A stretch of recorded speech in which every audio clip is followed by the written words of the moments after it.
So hi, hello po mga boss, welcome back to J channel. So ang ipapakita ko po sa video kong ito mga boss ay pag ceiling sa labas po mga boss. Matipid po ito mga boss, swak na swak po ito sa inyo mga boss, itong kisame na to. Okay, panoorin nyo na lang po mga boss, natapusin nyo para maintindihan nyo sa bandang huli po mga boss.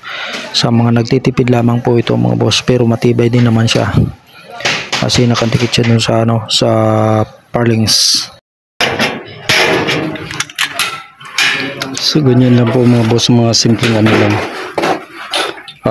framing ng ceiling eaves. Ito dito So mga boss, kung matatanaw po ninyo sa video kong ito, yung wall angle po dito sa may wall sa pader, dyan po nakapako yung hardplex. Doon naman po sa gawing kanan po mga boss, yung pinakang sanay pa na zipper links, doon lamang po nakapatong yung hardplex po natin. So ganyan po mga boss ang diskarte dyan. Okay, so mga boss, kung gusto nyo gayahin, ito yung pinakamatipid na pag ceiling, pag framing. Ito yan, ito yung double paring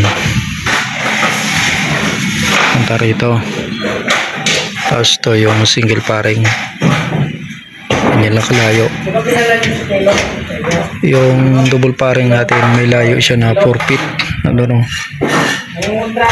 tapos gigitnaan lang dito ng single paring. May pabitin naman siya dito. Ito. Yung pabitin, yung double paring na ginupit. Yung mabos sa ceiling sa labas, ceiling eaves. Yan.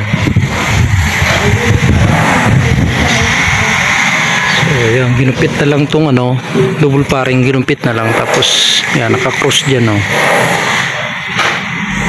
naka-rivet. Ito wall angle. Ayan. May layo yung mga 20 lang yan. Sandangkal yung mga pako. Sige. So yan, matipid lang yan po mga boss, pero matibay siya. Ayan. Hindi nga siya gumagalaw kasi meron siyang pabitin. Bawat tapat na zipper links may pabitin siya. Isa, dalawa, tatlo, 4, 5. Yan, 6 doon sa tuktok. Okay, so pwede nyo gayahin yan po mga boss kasi matipid to. Installation ng framing, matipid lang siya. So yan po mga boss, ganyan lang po yung matipid na pag-framing po mga boss. 4 feet po yung layo ng metal paring natin.